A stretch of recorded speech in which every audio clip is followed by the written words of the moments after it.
समान नागरिक संहिता को लेकर देश में बहस छिड़ी है और बहस यह है कि ये यूसीसी से किसी का भला होगा या नहीं।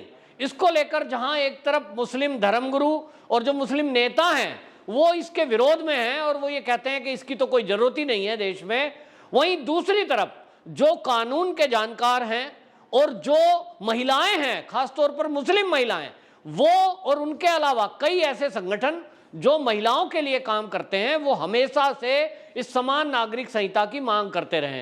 क्योंकि देखा यह गया है कि समान नागरिक संहिता ना होने के कारण केवल मुस्लिम महिलाओं की जो दुर्दशा है वो इसलिए है कि उनको पहले 3 तलाक और उसके बाद संपत्ति में अधिकार ना होना, भरण पोषण ना मिलना, इसके कारण से उनकी बहुत बड़ी दुर्दशा होती है, जिसको लेकर के सुप्रीम कोर्ट तक ने भी गाइडलाइन जारी की थी। लेकिन राजीव गांधी जब प्रधानमंत्री थे तो सुप्रीम कोर्ट के फैसले को भी पलट दिया गया था। यानी राजनीति बीच में चली और जिसके चलते मुस्लिम महिलाओं की चिंता किसी ने नहीं करी और उनके हित में किसी ने कोई फैसला नहीं लिया। अब मोदी सरकार आई तो सबसे पहले 3 तलाक पर डिसीजन लिया और अब चल रही है बात समान नागरिक संहिता की।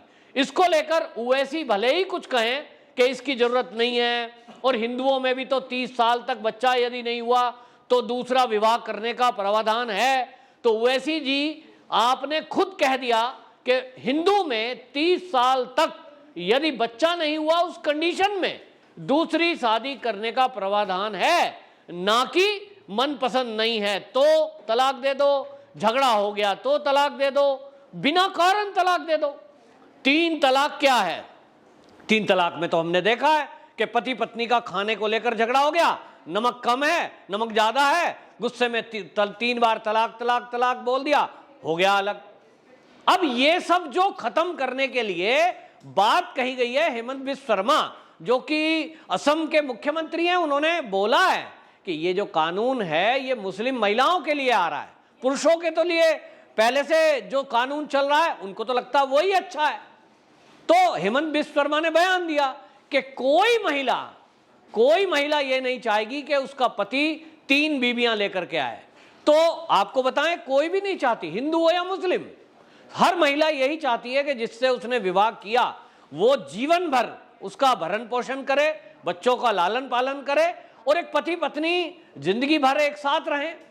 कौन तलाक चाहता है, कौन झगड़ा चाहता है? तो ये जो चल रहा है ये समान नागरिक संहिता, इसकी बहस तो देश की आजादी के बाद से चल रही है और गोवा में ये ऑलरेडी लागू है। अगर एक राज्य में लागू है तो पूरे देश में क्यों नहीं? इसको लेकर आपको बताएं, असल में बात क्या है कि ये जो समान नागरिक संहिता है ये शुरुआत, इसका असर कब से होना शुरू होता है? मुस्लिम महिलाओं पर पड़ता है और वो सबसे पहले पड़ता है कि जब कोई लड़की विवाह के योग्य होती है। अब आप देख लीजिए, इस देश में संविधान नाम दिया गया तो संविधान 2 शब्दों से मिलकर के बना है। यदि संधि विच्छेद कर देंगे, सम माने बराबर, विधान माने कानून। अगर संविधान हमारे देश का बाबा साहब अंबेडकर साहब ने बनाया तो वो सब पे एक जैसा लागू होना चाहिए, लेकिन दुर्भाग्य से संविधान ना होकर के यहां अलग अलग उसकी परिभाषाएं गढ़ी गई और अलग अलग धर्मों के लोगों के लिए उसमें छूट कर दी गई। हिंदुओं को तो कोई छूट नहीं है, लेकिन मुसलमानों को अपना कॉमन सिविल कोड ये ना बनाकर उन्होंने मुस्लिम पर्सनल लॉ बोर्ड बना दिया और मुस्लिम पर्सनल लॉ बोर्ड बना करके उन्होंने कहा कि हम तो भाई अपने शरीयत के हिसाब से चलेंगे, जो शरिया में कानून कहता है वो मानेंगे। तो शरिया क्या कहता है कि हम तलाक बोल करके तलाक ले सकते हैं, हम 1 से अधिक बीवियां रख सकते हैं और उसकी संतान की संपत्ति का मामला हो तो उस पर किसी का अधिकार नहीं है। इस देश में इस तरह की चीजें चलती रही। अब मुस्लिम महिलाओं के बीच में जो काम करते हैं संगठन और जो मुस्लिम महिलाएं हैं जिसमें कि वकील हैं जानी मानी कई, वो बात कर रहे हैं कि जब सारा देश दुनिया बदल रही है और आज हम कहते हैं 21वीं सदी और आधुनिकता की तरफ हम चल रहे हैं, वहां वो शरिया वाला कानून वो कब तक लागू रहेगा? वो क्यों लागू रहेगा? क्या मुस्लिम महिलाओं के तरक्की के लिए, उनकी आजादी के लिए, उनके भरण पोषण के लिए, उनके बच्चों के लिए कोई कभी चिंता नहीं करेगा? ये बहस उठी और इसलिए सबसे पहला जो उस पर इफेक्ट पड़ता है वो विवाह योग्य हुए बच्चे के ऊपर पड़ता है। अगर आप देखिए हिंदू की जो लड़की है उसको विवाह की उम्र क्या है, 18, और इधर आप देखेंगे मुस्लिम के लिए 9 साल।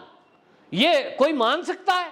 वो कहते हैं साहब मोहम्मद साहब थे, उनकी जो विवाह हुआ था वो 9 साल की उम्र में हुई थी, और इसलिए ऐसा माना जाए कि जब उन्होंने जिस समय निकाह किया था वही उम्र तब से चलती आ रही है। अब ये शरिया में कहते हैं, लेकिन आज क्या ये 9 साल की उम्र किसी लड़की के लिए विवाह की है?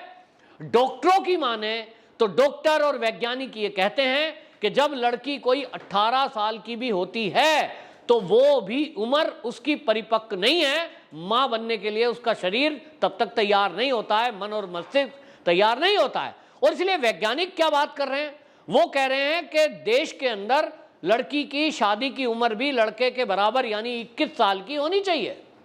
अब 21 साल करने की बात चल रही है 18 से, लेकिन यहां जो मुस्लिम बच्चियां हैं उनकी 9 साल है, उस पर कोई बात करने को तैयार क्यों नहीं है?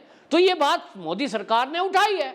दूसरा, जब विवाह हो गया उसके बाद कभी भी हिंदू जो है वो एक के अलावा दूसरी शादी नहीं कर सकता, लेकिन मुस्लिमों को इसमें छूट है। 3 तलाक को मोदी सरकार ने बेशक खत्म कर दिया, पहले तो 3 बार तलाक बोल करके, चाहे व्हाट्सएप पे बोल दिया चाहे टेलीफोन पे बोल दिया, तलाक तलाक तलाक बोला और हो गया तलाक। अब मोदी सरकार ने उसको बैन कर दिया है, तो फर्क केवल इतना आया है कि अब एक बार में 3 तलाक नहीं बोलते, अब 3 बार में होता है। अभी बोल दिया तलाक, फिर बोलेंगे अभी इसको 1 महीने का टाइम देते हैं, फिर तलाक, और इस तरह से टुकड़ों में, यानी एक बार में देने के बजाय दिया अभी भी मौखिक ही जा रहा है। यानी मुस्लिम महिलाओं को मौखिक ही तलाक अभी भी इस देश में लागू है, जबकि बाकी लोग जब तलाक लेंगे उनको कोर्ट में जाना पड़ेगा। कोर्ट में लगभग 6 महीने की कम से कम तारीख मिलती है, जज साहब खुद से दोनों से बात करते हैं, और तब 6 महीने में अगर कोई बात नहीं बनी तब जाकर के तलाक को अप्रूवल मिलता है। मुस्लिम महिलाओं के लिए ये रूल नहीं है। उसके बाद संपत्ति के अधिकार की बात आती है कि तलाक हो गया, चलो आपने 3 बार में बोलकर अब 3 तलाक खत्म है, एक बार में नहीं 6 महीने के बाद दे दिया। लेकिन अब आती है संपत्ति की बात। यदि महिला का तलाक हो गया है तो वो महिला, उसके बच्चे, उनका पालन पोषण कैसे होगा? तो पति जो है, हिंदू पति, वो तो भरण पोषण देगा, ये हमारे कानून में है कि यदि वो कोई नौकरी करता है तो उसका एक परसेंटेज वो जो हिंदू महिला है और उसके बच्चे पालने के लिए ये जज साहब आकलन करते हैं कि ट्यूशन फीस कितनी जाएगी, खाने में कितना पैसा खर्च होगा, और उसको डिवाइड किया जाता है, और पति को बाउंडेशन है उसकी कि देना ही पड़ेगा, और वो देता है।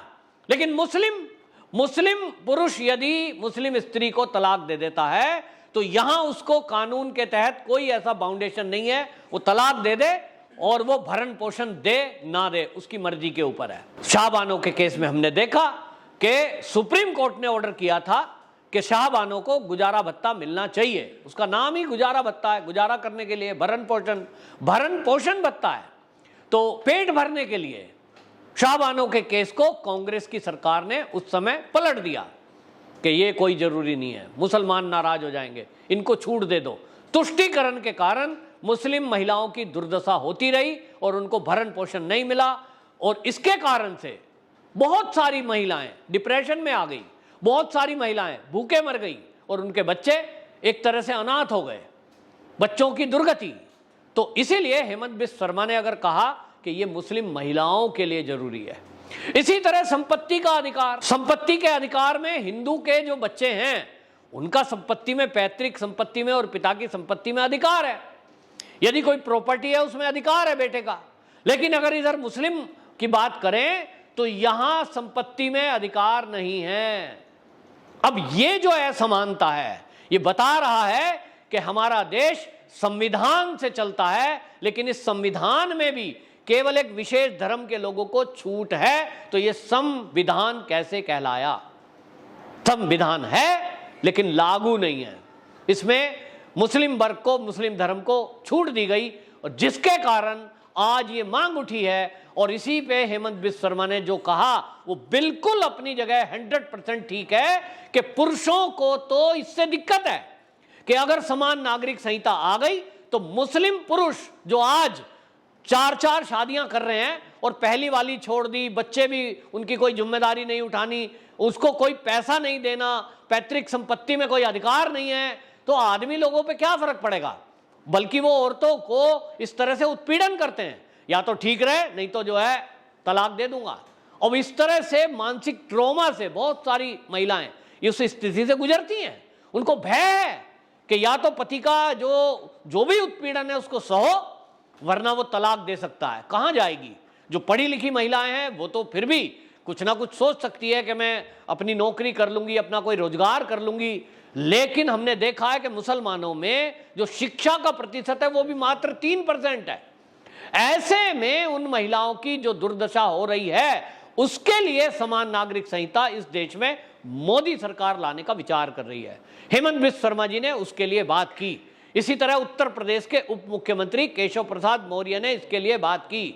इसी तरह जो पुष्कर धामी है उत्तराखंड के सीएम, उन्होंने इसके लिए बात की। यानी जहां भाजपा की सरकारें हैं जिन राज्यों में, वहां पहल की गई है। और अब केंद्र से भी, जैसे हमने गृह मंत्री अमित शाह जी का बयान पिछले दिनों सुना, उन्होंने कहा कि राज्यों ने पहल की है, अब हम भी इसी तरफ काम कर रहे हैं। यानी मुस्लिम महिलाओं के बारे में यदि कोई चिंता कर रहा है तो वो मोदी सरकार है या बीजेपी सरकार है। मैं जनता से पूछना चाहता हूं, आप मुझे जरूर कमेंट बॉक्स में बताएं कि एक तरफ जिस तरह से हमारे भारत में हिंदू महिला हैं, क्या इसी तरह मुस्लिम महिलाएं, इनके साथ न्याय नहीं होना चाहिए? इनके घर में इस तरह की असमानता, तो फिर समान जो संविधान की बात करते हैं, संविधान जो एक विधान है, कानून है, सबके लिए बराबर है, ये असमानता हमारे देश की आजादी के 75 साल बाद भी क्यों? क्या इसको ठीक नहीं किया जाना चाहिए जो पिछली सरकारों ने ठीक नहीं किया? और इसीलिए ये मुस्लिम महिलाओं की स्थिति में काफी सुधार लाएगा। तलाक केस रुकेंगे, नहीं तो प्रॉपर्टी जाएगी। इस डर से कम एक बाउंडेशन रहेगी। आदमी को एक जो निरंकुश जैसा हो रहा है, मुस्लिम पुरुष जो हैं, उस पर भी एक अंकुश लगेगा। वो विचार करेगा तलाक देने के पहले कि यदि उसने गुस्से में या किसी कारण से तलाक दिया तो उसको प्रॉपर्टी में हिस्सा देना पड़ेगा। तो एक कम से कम कंप्रोमाइज करने के लिए मन मस्तिष्क तैयार होने में कुछ तो सहयोग करेगा। और इसीलिए ये यूसीसी की बात उठ रही है। इससे हिंदुओं का कोई बेनिफिट नहीं है। हिंदू तो पहले से ही उन कानूनों को मानता है कि वो तलाक लेगा तो कोर्ट में मिलेगा उसको तलाक, संपत्ति का अधिकार उसको देना पड़ेगा। विवाह की आयु अभी 18 है, वो 21 बढ़ाकर करने की बात चल रही है। वो बाउंड है, वो तो पालन करता ही है। तो इससे फर्क पड़ने वाला केवल मुस्लिम महिलाओं को है और उन्हीं के लाभ के लिए बीजेपी सरकारें काम कर रही हैं।